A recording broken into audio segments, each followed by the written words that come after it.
বাবা, আমাদের সকলের একটা জিজ্ঞাসা ছিল, যদি আপনার অনুমতি হয় তাহলে একটা জিজ্ঞাসা করব। হ্যাঁ, বলো। প্রাণবায়ুর উত্থান আমাদের মধ্যে কিভাবে আসছে আর আমরা সেটা কিভাবে পেলাম? আমি সংক্ষিপ্তভাবে বিষয়টা আলোচনার মধ্যে আনছি। যেমন আমরা ছোট্টভাবে একটা দিক দেখিয়ে দিই। সমুদ্রে খুব তুফান হচ্ছে, তাহলে তুফান হচ্ছে জলে। তুফানটা কে তৈরি করছে? বায়ু। জলের নিচে মাটি আছে, উপরে শূন্য আছে, মাঝখান থেকে বায়ু চলছে। তাহলে বায়ুর তরঙ্গিত যে শক্তি জলকে উতাল পাতাল করছে, তা থেকেই কিন্তু আমরা সমুদ্রে তুফান দেখতে পাচ্ছি। এই যে তুফানটা আমরা সমুদ্রে দেখতে পাচ্ছি, এই তুফানের মূলাধারকে বায়ু। আচ্ছা, তাহলে এই জলের মধ্যে আমাদের প্রথমে লক্ষ্য করতে হবে জলের মধ্যে কি আছে। তাহলে জলের মধ্যে, সমুদ্রের জলের মধ্যে প্রধানতম যে দিকটা আছে সেটা লবণ। আর কি আছে? জল। তা জলের যখন অপরিসীমভাবে তুফান হচ্ছে, তখন কিন্তু তুফানের দ্বারা একটা দিক সৃষ্টি হচ্ছে। সেটা কি? সামুদ্রিক, আমাদের ভাষায় আমরা বলতে পারি ফেনা, বা সামুদ্রিক একটা সোল তৈরি হচ্ছে। তাহলে কিসের দ্বারা হচ্ছে? জলের তুফানের দ্বারা। তার সঙ্গে মিশ্রিত কি আছে? জল আছে, লবণ আছে।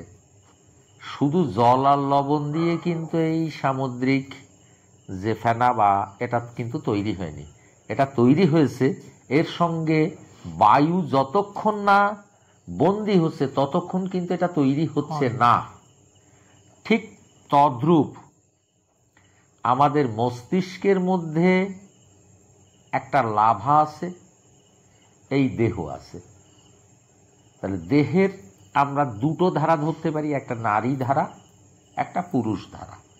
নারী ধারা পুরুষ ধারার যখন একত্রিত শক্তিতে আসছে, তখন কিন্তু একটা তুফান বা তরঙ্গ হচ্ছে।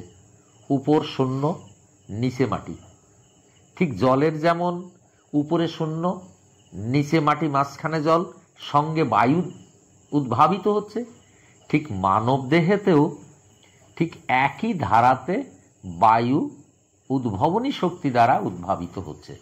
যখন বায়ু উদ্ভাবিত হচ্ছে, তখন কিন্তু মস্তিষ্ক লাভা দ্বারা বায়ু বন্দী হয়ে যাচ্ছে।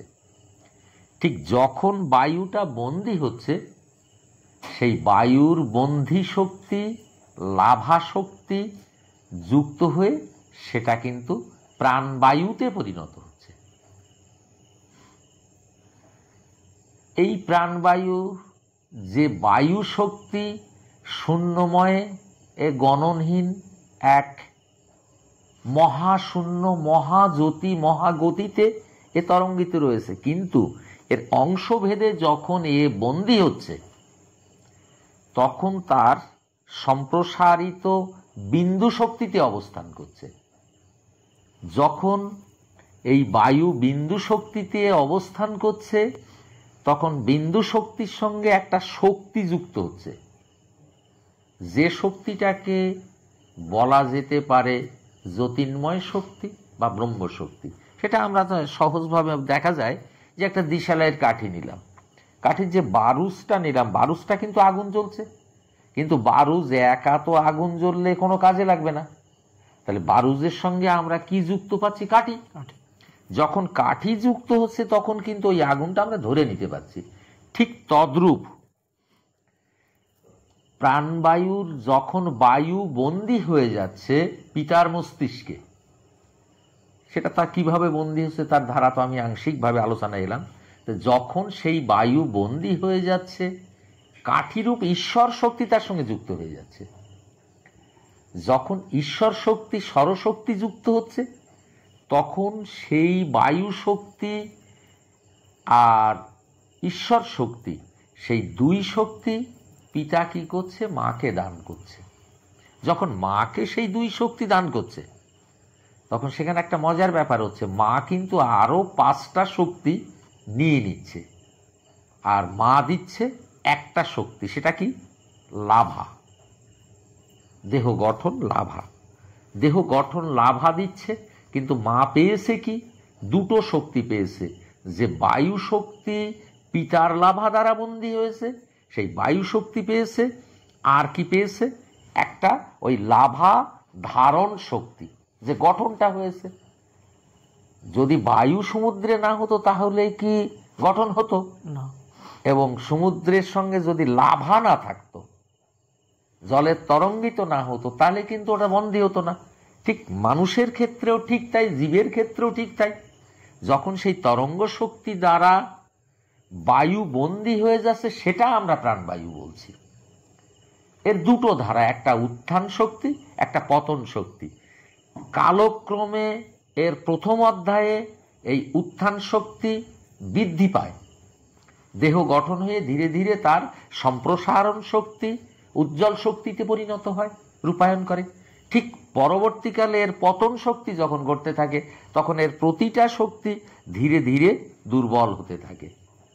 একটা সময়ে যেমন বৃদ্ধি পায়, দুর্বল থাকে না, সবল থাকে, ঠিক পরবর্তীকালে একটা সময়ে তার কিন্তু দুর্বলতা আসে। যে দুর্বলতাটা আসে, সেই সময় আমাদের এই সংযমী শক্তি বা গঠন শক্তি, যে শক্তি দ্বারা দেহটা তৈরি হয়েছিল, সেই গঠন শক্তি তার নিজস্ব বন্ধন শক্তি হারিয়ে ফেলে। তখন বায়ু তার মুক্ত জায়গায় পৌঁছে যায়। আবার যখন শুরু হয়েছিল, তখন প্রত্যেকটা তার নিজস্ব জায়গায় ধরে নিতে পেরেছিল। এই দুই কারণ কিন্তু আমাদের জীবদশাতে সৃষ্টির মূলে থাকে। যে কথাটা একটু আগে আবার বলছিলাম আমি, পাঁচটা শক্তি মা নিয়েছে। বাবা দিয়েছে কটা? দুটো। আর মা দিয়েছে একটা। তাহলে আমরা কটা পেলাম? তিনটে। আর মায়ের আমন্ত্রিত কটা? পাঁচটা। এই পাঁচটার কি কি নিচ্ছে মা বাইরের থেকে? আর যে পাঁচটা শক্তি নিচ্ছে, সেটা হলো মাটি, ক্ষিত মানে মাটি, অপ মানে জল, তেজ মানে তাপ, মরুদ মানে বায়ু, বোম মানে শূন্য। এই পাঁচটা শক্তি যুক্ত হলো মায়ের একটা হলো, আর পিতার দেওয়া দুটো হলো। ঠিক সকল ক্ষেত্রটাই এমনিভাবে আটটা শক্তি যুক্ত হয়। এটা একটা গাছের ক্ষেত্রেও ঠিক তাই, একটা জীবের ক্ষেত্রেও ঠিক তাই, মানুষের ক্ষেত্রেও ঠিক তাই। এই আটটা ধারা যুক্ত হয়ে হিন্দু বিধান মতে একে কি বলা হচ্ছে? অষ্টবসু। আটটা বসু, আটটা ধারা। আমরা যে অনেকে কথায় কথায় বলছি মৃত্যুর পরে স্বর্গ, বা মৃত্যুর পরে আমাদের একটা প্রাপ্তি আছে, বড় কিছু আছে, এখানে এদিকটারও মতান্তর যদিও রয়ে গেছে, অনেকের মতে অনেক মতান্তর আছে। সেক্ষেত্রে আমরা ভেবে নিতে পারি, ছোট্ট একটা উদাহরণস্বরূপ, একটা শিমুল ফুল, অর্থাৎ একটা শিমুল গাছের প্রথম যখন ফুল হচ্ছে, তখন মনে হচ্ছে এ অনেক দাঁড়িয়ে যাবে, দাঁড়ালো সীমিত। যখন ফল হলো, সেখান থেকেও অনেক ফল ঝরে যায়। তারপরে যে তার পূর্ণতা পায় সীমিত ফল। কিন্তু যে ফলগুলো পূর্ণতা পেল, তার মধ্যে দেখা গেল দু একটা ফল ফেটে তার দূর প্রান্তে দানা এবং তুলো উড়ে যেতে সহায়ক হলো বায়ুর সঙ্গে। আর বাকিগুলো কারো বস্তাবন্দি হয়ে বালিশ বা গদি কোনো কিছু তৈরি হয়ে গেল। সেই ক্ষেত্রে আমরা কি পেলাম? যে উড়ে দূর প্রান্তে পৌঁছাতে পারে, যে শূন্য স্তরে পৌঁছাতে পারে, সেটা পূর্ণতা পেল। যে পূর্ণতা পেল না, বন্দী হয়ে গেল, সে কিন্তু পূর্ণতা পেল না। আমাদের জীবদেহের যে প্রাণশক্তি, ব্রহ্মময় জ্যোতিশক্তি দ্বারা এর অবস্থান ছিল, কিন্তু জ্যোতিশক্তি দ্বারা অবস্থান থাকলেও তার পূর্ণতা হয় কর্ম দ্বারা, এবং পূর্ণতা হয় জ্ঞানবিক চেতনা দ্বারা। সেই জ্ঞানবিক চেতনার যখন পূর্ণতা না পায়, তখন কিন্তু তার ঊর্ধ্বগতি আসে না। যেমন শিমুলের ফল পেকে ফেটে যতক্ষণ গাছ থেকে না যাচ্ছে, ততক্ষণ সে দানা নিয়ে দূর প্রান্তে যেতে পারছে না, উঠতে পারছে না। যে দানা ফেটে যাওয়ার আগে যে ফলটা বন্দী হয়ে যাচ্ছে, যে ফলটা তার পূর্ণতা নিতে পারছে না, সে কিন্তু নিম্নমুখী হয়ে বন্দী হয়ে যাচ্ছে। ঠিক আমাদের এই প্রাণবায়ু জ্যোতির্ময় মহাশক্তির ঊর্ধ্বতে মিশতে পারে, তার পরের স্তরে মিশতে পারে, তার পরের স্তরে মিশতে পারে। কয়েকটা স্তর আছে, কোনো কোনো মতে 7টা স্তর, কোনো কোনো মতে 3টে স্তর, স্তর ভাগ আছে। সেই স্তর ভাগে তার পূর্ণতায় আসে। তাহলে আমরা এখানে প্রাণবায়ু কোথা থেকে পেলাম? শূন্য থেকে পেলাম। আর যা কিছু জগতে পেতে হয় সেটা শূন্য থেকে পেতে হয়, আবার তার পূর্ণতা কিন্তু শূন্য থেকেই আসে। কিন্তু শূন্য থেকে যে পূর্ণতা আনতে হয়, তার পূর্ণতা আনতে গেলে তার মূল ক্ষেত্রে কিন্তু কর্ম ও মনোসংযোগ এবং মনোমোহিত শক্তি একাগ্রতায় পূর্ণতার মধ্যে দাঁড় করাতে হয়। যদি একাগ্রতায় পূর্ণতার মধ্যে দাঁড় করানো যায়, দেখা যায় সেই প্রাণবায়ুর জ্যোতিশক্তি ঊর্ধ্ব শক্তিতে মিশতে পারে। কিন্তু এখানে সব কিছু কিন্তু আমরা যে বন্দী হলাম পিতৃশক্তি দ্বারা, 8টা শক্তি দ্বারা। ঠিক আমরা যখন এই প্রাণবায়ু আমাদের থেকে ছেড়ে যাবে, তখন প্রত্যেকটা গতি দুর্বল হতে থাকবে, দুর্বল হতে হতে 8টা শক্তিতে কিন্তু মিশে যাবে। এ কোনো জায়গায় একত্রিত থাকবে না। এই 8টা শক্তি থেকে 8টা জায়গায় ভাগ হয়ে যে ওর থেকে বায়ু শক্তি বায়ুর ঘরে মিশে যাবে, যে আদি শক্তি। সেই বায়ুর ঘরে মিশে যেতে গেলে, যেমন আমরা ছোট্ট একটা উদাহরণ দেই, কোনো রাস্তার ধারে বা কোথাও দেখা গেছে দুর্গন্ধ রয়েছে, তাহলে ওই পথে যে বায়ু শক্তিটা আসছে সেটা দুর্গন্ধযুক্ত। আবার কোথাও দেখা গেছে যে ফুল বাগান লাগানো আছে, সুগন্ধি ফুল, ওই পথে যে বায়ু শক্তি আসছে সে কেমন আসছে? সুগন্ধযুক্ত। আবার কোথাও দেখা যাচ্ছে সুন্দর সেন্ট দিয়েছে, সেখানেই বায়ু শক্তি চলছে, সেটা আরো সুন্দর হচ্ছে।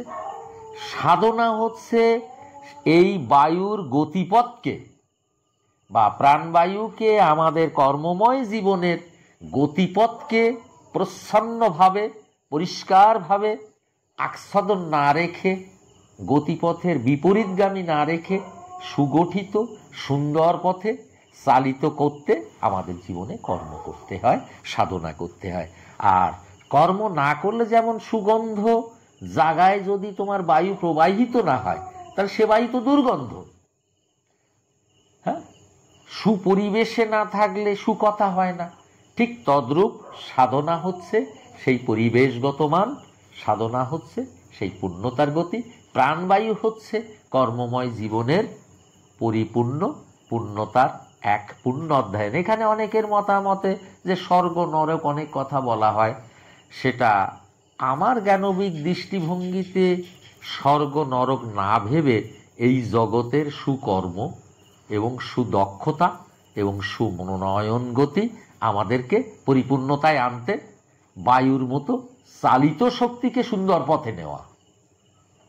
এর পরেরটা ঈশ্বর ভাবুক, যে এই প্রাণশক্তি বন্দী করেছিল, যে পাঠিয়েছিল, যে শক্তি দ্বারা আমরা বন্দী হয়েছিলাম, যে শক্তি দ্বারা এই প্রাণবায়ু আমরা এই দেহের গঠন শক্তি পেয়েছি, সেই শক্তি যখন লীন হবে, লীন হতে যে ওই পথে যে ছিল সেখানে সেই জায়গা বুঝুক।